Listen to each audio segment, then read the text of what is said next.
SPLM way! SPLM way! SPLM way! SPLM way! SPLM unite! Never be defeated! SPLM unite! Never be defeated! SPLM organize! Never be defeated! SPLM move for unity, equality, and progress! Welcome.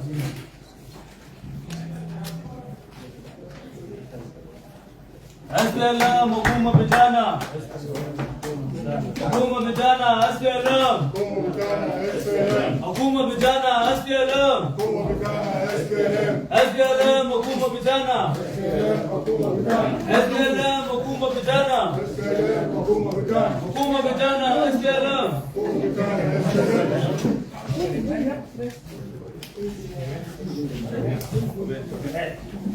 Okay. As I've just said, our phone should be silent first. Second, if you have your recorder, you can bring it in phone here. And lastly, after the start, there's no unnecessary movement. You said your things and Say your things and go back.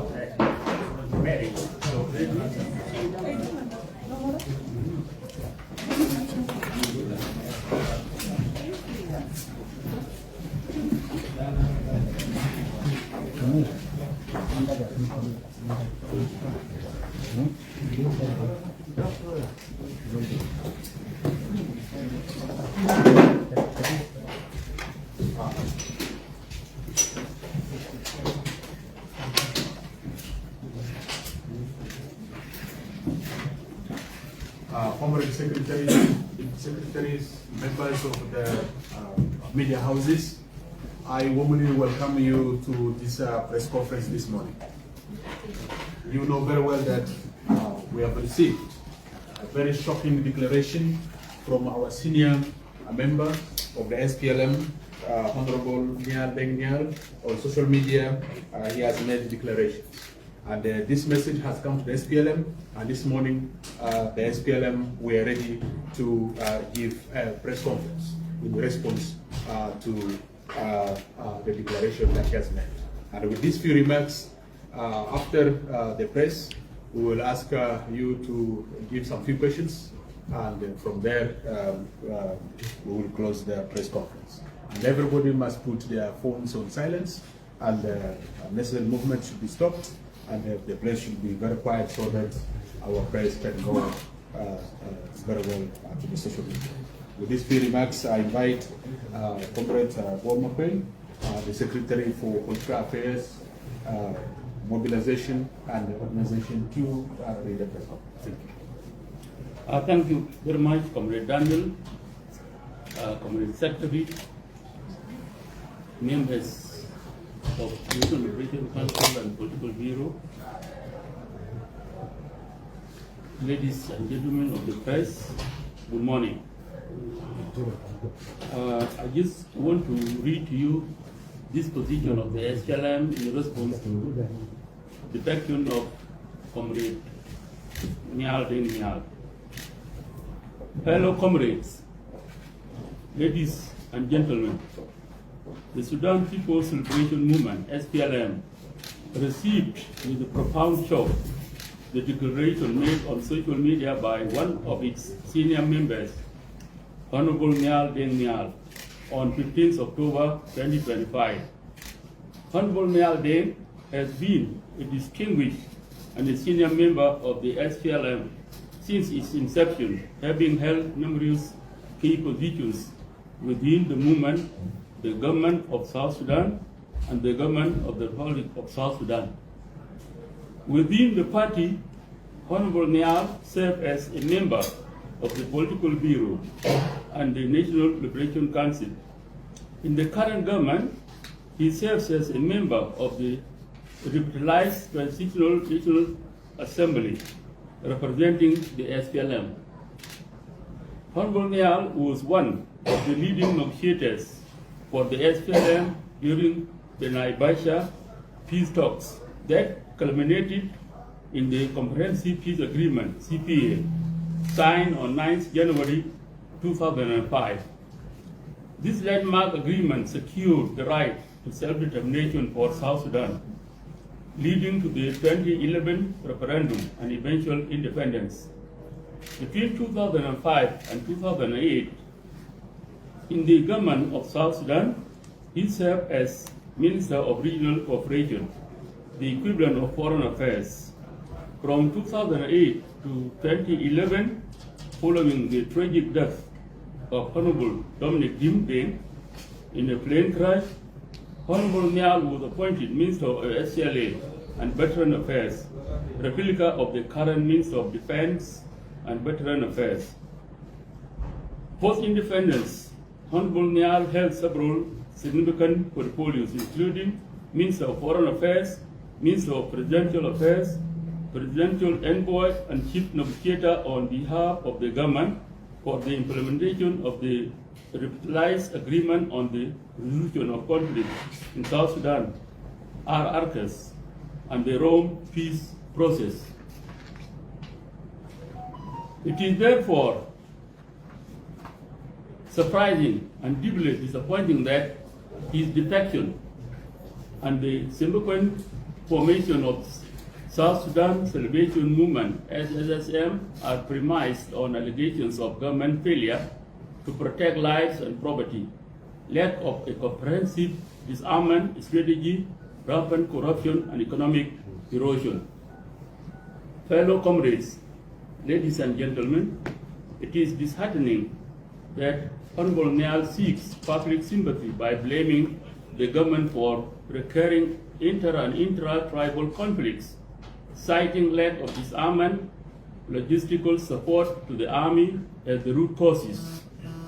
We remind the public that from May 2008 to July 2011, Honorable Nhial himself was a minister in charge of the defense docket, the SPLM and Veteran Affairs. By then, his tenure coincided with the widespread communal violence which claimed many lives, including conflicts in Jonglei State, Nuer Dinka conflict, Dinka Morle conflict, Morle Nuer conflict, and clashes in 2009. Warab State conflicts include Gorial East and Greater Tosh in 2010. Also Lakes State with multiple community clashes in 2010. When South Sudan was engulfed in violence during his watch, what comprehensive security strategy did Honorable Nhial propose or implement? Instead, he was frequently absent from the country, reportedly traveling to London to attend Arsenal football matches, leaving the president to personally intervene in the conflicts. Hotspots. Our question is about whether Honorable Nhial has ever visited these affected communities or engaged in meaningful with them. In his tenure, the economy was good. The soldiers used to get their salaries on time, and the defense budget accounted for 40% of the national budget by then. Further, it is surprising that as a sitting member of the revitalized Transitional National Assembly, whose mandate includes legislation and government oversight, Honorable Nhial chooses to point fingers at a tiny political elite surrounding the president, accusing them of diverting oil revenues through inflated infrastructure contracts. If Honorable Nhial possesses substantive evidence, he should have introduced a private member's bill to summon relevant ministers, finance and planning, petroleum, justice, and constitutional affairs, and roads and bridges to investigate and address these allegations transparently. Honorable Nhial also asserts that both the SPLM and SPLMIO are deliberately delaying implementation of RSS to avoid free and fair elections due to fear of losing. We categorically reject this claim. Neither the SPLM chairman nor the leadership fears electoral competition. The SPLM has prepared thoroughly for the 2024 elections, as witnessed by regional endorsements and the SPLM Renaissance Mission. The parties to RSS agreed on a roadmap extending elections to December 2026 and this reflects a consensus on timelines. The SPLM in its consultations with the leadership is prepared for elections in 2026. In addition, the SPLM also directed its members in the Transitional National Assembly to expedite the recommendations of the Election Commission so that the elections are held on planned time in South Sudan. Fellow comrades, ladies and gentlemen, Nhial Deng's decision to temporarily freeze his SPLM membership until the party is fit for purpose is shameful, especially considering that he has already declared the formation of his own party, the South Sudan Salvation Movement, SSSM. His claim that the SSSM is merely a temporary vehicle to reclaim control of the SPLM from those who have hijacked and held it captive for so long is both discriminatory and demeaning. If there any political party composed solely of its founding members, Nhial Deng Nhial was always part of the government until October 15, 2025, when he publicly defected from the SPLM. The SPLM does not discriminate against members for not being founding members. This is why there is a strong effort to mobilize and recruit members to the SPLM. Every SPLM member has the right to be elected or appointed to any government position. What is most perplexing is when a movement intended as an internal reform engine within a party becomes aligned with opposition parties. Membership in a political party is terminated when a member publicly defects or opposes its policies and objectives or forms a different political party. Therefore, from the moment of his declaration, Nhial Deng Nhial ceased to be a member of both the SPLM and the revitalized Transitional National Assembly. This is what the SPLM Constitution says. Regarding claims of broken party hierarchy and the inclusion of new members who did not participate in the liberation struggle, the SPLM Renaissance Mission and the subsequent ordinary sitting of the National Liberation Council were precisely aimed at reforming the party. The political bureau endorsed expansion of its membership, enacted a code of conduct and disciplinary procedures, and financial management rules and regulations in December 2022. The National Liberation Council unanimously empowered the SPLM chairman to restructure the party, leading to the appointment of additional deputy chairpersons and deputy secretary generals.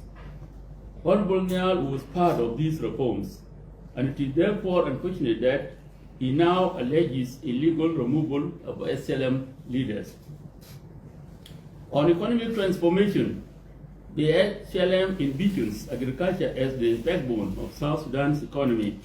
In 2016, under the current leadership of the SPLM chairman and president, an agricultural project was launched to make South Sudan a regional food basket, moving away from oil dependency. This included procurement and distribution of 500 tractors to the then 28 states as a pilot to boost agricultural productivity.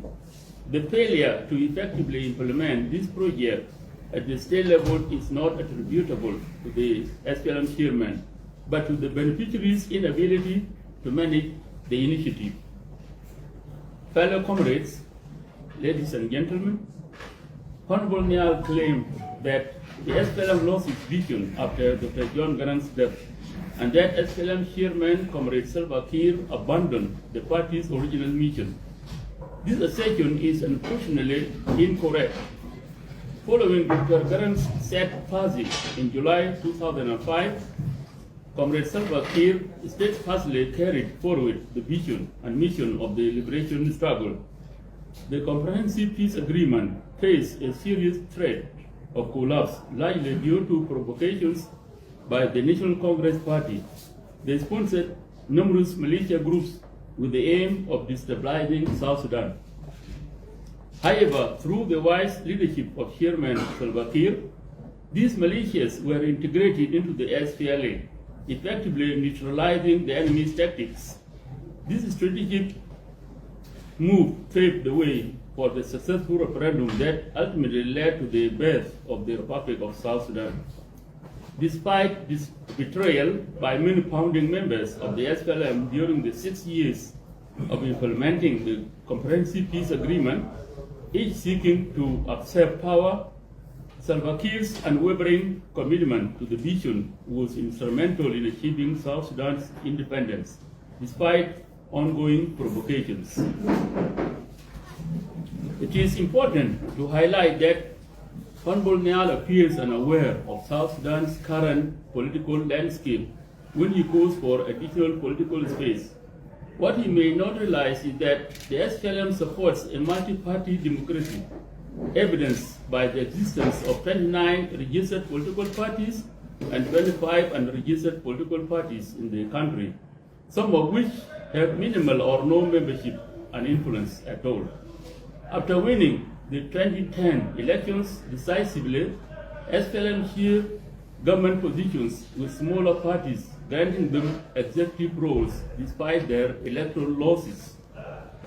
Honorable Nhial also urges the acceleration of a permanent constitution developed through broad-based participation by South Sudanese citizens. What he may not know is that the National Constitutional Amendment Commission is actively traveling across the country, engaging with communities to gather input on the desired content of the Constitution, including what should be added or removed. This process clearly demonstrates a genuine commitment to drafting an inclusive and representative Constitution of South Sudan. Finally, it is regrettable that Honorable Nhial invokes the plight of veterans, claiming neglect by the government to garner support for his movement. When he and his colleagues had power, they never advocated for vacating their positions to allow veterans a chance to serve as ministers or in leadership roles. As Minister of Defense and Veteran Affairs, what concrete strategies did Honorable Nhial design and implement to improve veterans' welfare? His current mobilization of veterans on grounds of neglect is disingenuous. In conclusion, the SPLM leadership reforms initiated by the President aims at empowering young leaders and youth as stakeholders in South Sudan's future.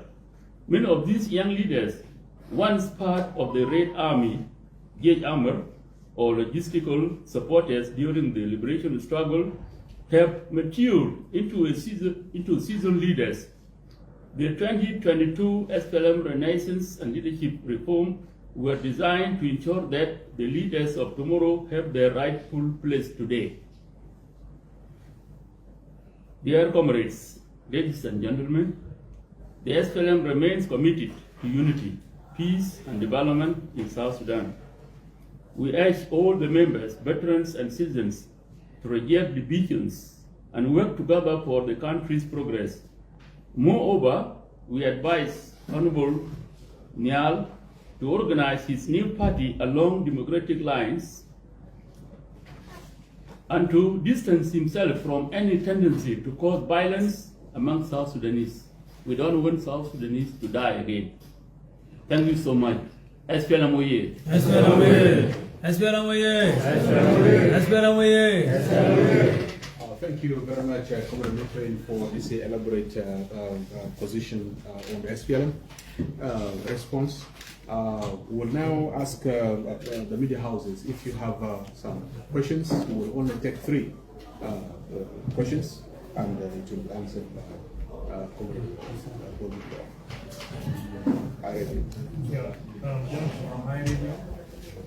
my question is, the speaker accused Nhial of mobilizing the militias.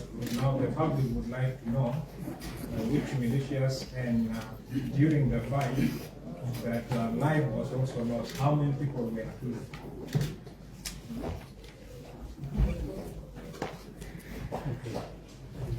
Yes, my name is Santo. I'm a freelance journalist. I work for Juba Echo. I just have one question. After the declaration of Nhial Deng that he has temporarily froze his membership of the SPLM. There has been reports on the social media that the leadership of the SPLM has ordered the arrest of some people who are allegedly linked to him. Is that really true? Can you confirm that? Thank you. Last question. Gender balance? We can have Gender balance? Yeah. Okay, thank you so much. Thank you so much. My name is Mokar, a journalist from Classic FM. As you were mentioning before, that Nhial Deng, he was a senior member of SPLM before he defected. And as a senior member, whenever you provide the public with a certain information, it's very easy for the public to believe you, because sometimes you can hold confidential information.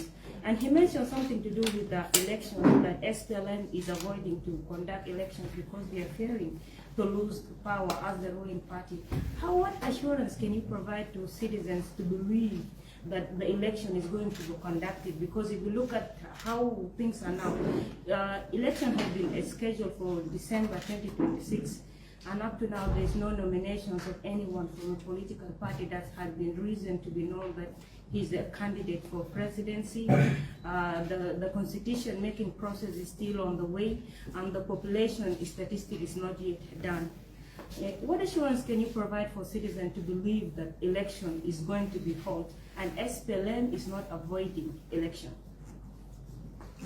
Okay, thank you so much. Okay, thank you very much for your questions. In fact, this is what we want, because we like to interact and also explain facts to the media houses. Sometimes there's distortion. So I'm happy that you are seeking clarification for this. You know, Nhial has formed his political party, and he says he's going to work under the UPA. There is this United People's Alliance of those of Gov't and those of Malum and those of Stephen Boy. These people have their armies. They are not democratic people. And so by extension, Nhial is also recruiting himself into a violent group that does not need to get power through democracy.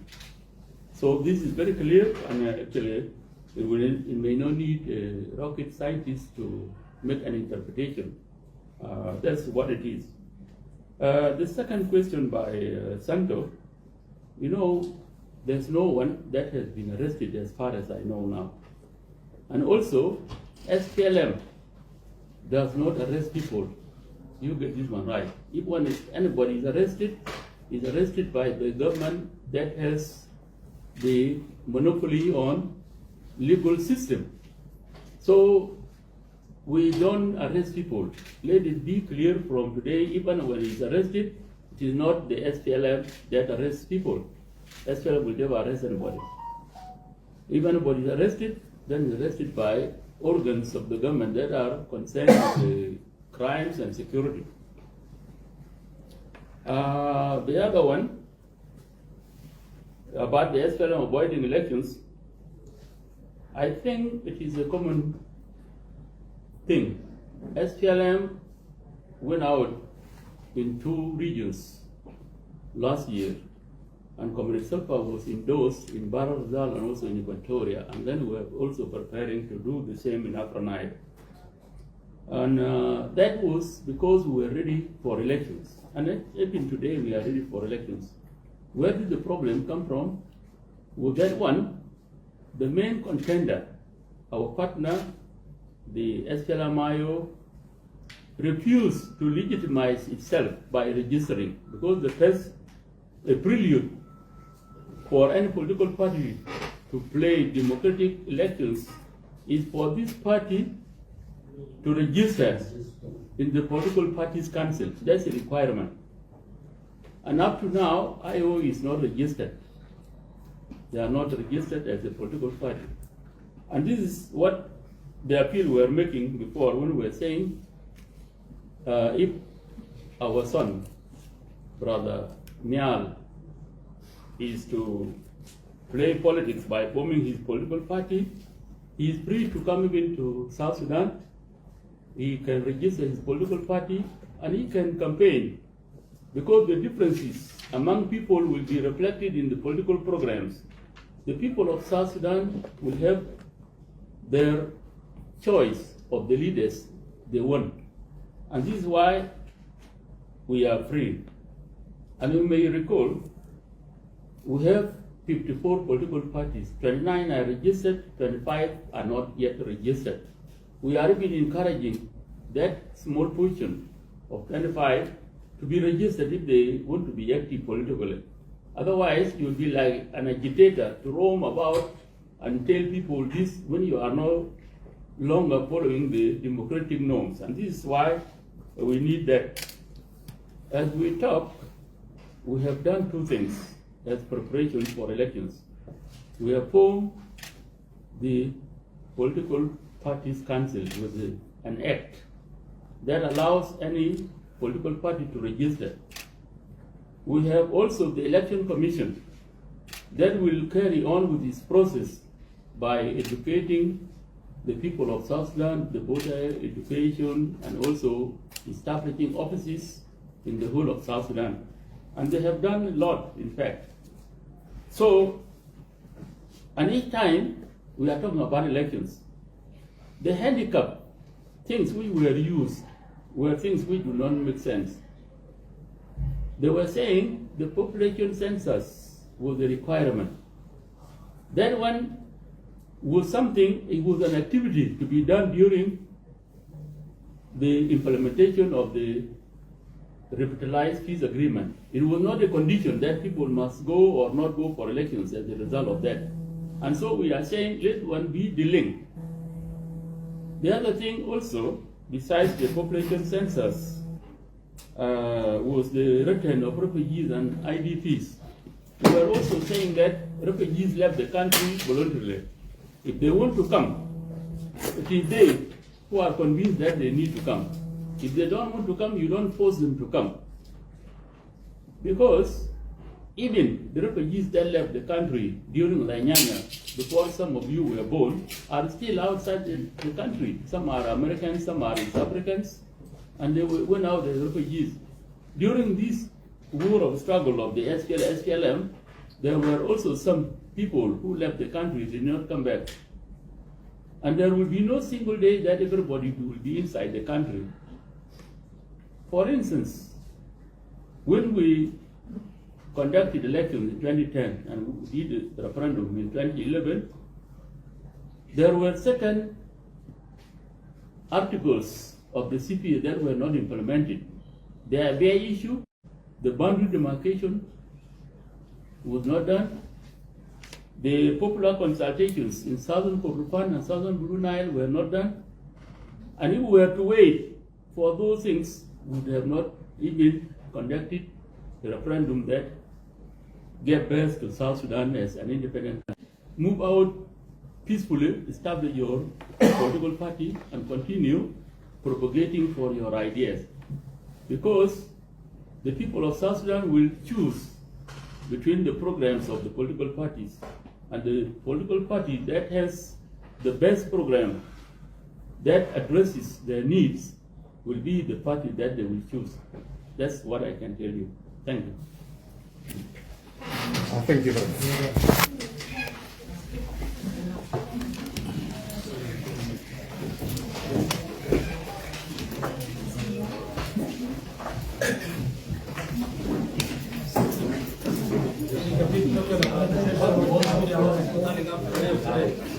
Thank you so much.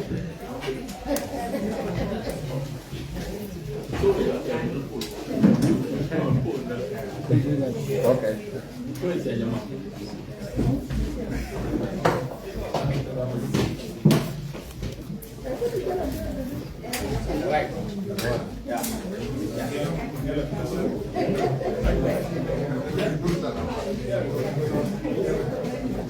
Yeah.